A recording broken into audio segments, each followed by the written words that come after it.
En dehors des partenaires, qu'est-ce que les Africains eux-mêmes peuvent faire? 600 millions d'Africains ne connaissent pas ce qu'on appelle l'électricité.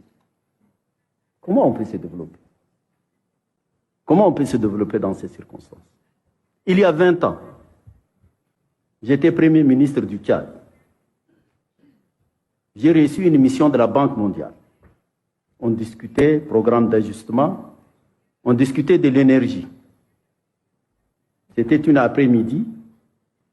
Il y a coupure et la coupure continue jusqu'à aujourd'hui. Je prends à témoin mon jeune frère ministre tchadien du plan qui s'appelle Moussa Lou aussi.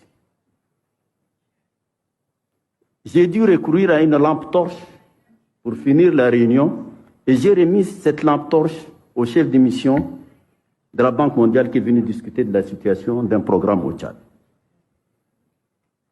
Certes, il y a la responsabilité des Tchadiens, la responsabilité des Africains sur la gouvernance. Ça, c'est un autre sujet qu'on peut débattre.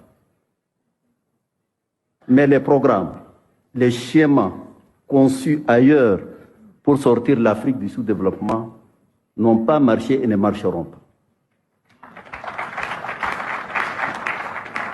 On a cru peut-être naïvement à un plan Marshall pour l'Afrique, ça ne viendra pas. L'Afrique n'est pas en paix. Moi, je suis venu hier de Bamako.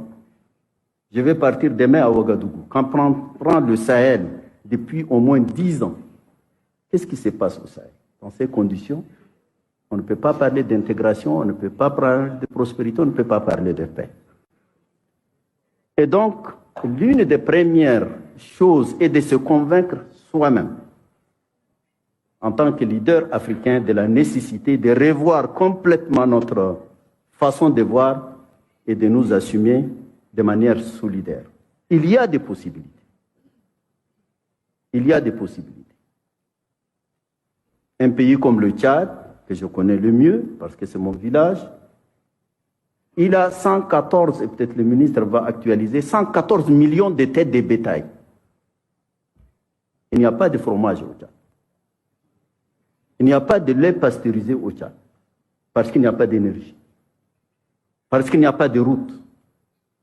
J'ai étudié dans un pays de l'Afrique centrale où la viande congelée vient d'Argentine. Elle se coupe à la scie électrique jusqu'aujourd'hui. Entre N'Djamena et cette capitale, s'il y avait une route ou un chemin de fer ou des transports aériens à coût raisonnable, ces gens-là ne mangeront pas de la viande congelée qui a fait 3, 4, 5, 10 ans, alors qu'ils ont de la viande fraîche à côté. Ça, ce sont les contradictions que nous vivons, et nous vivons depuis nos indépendances.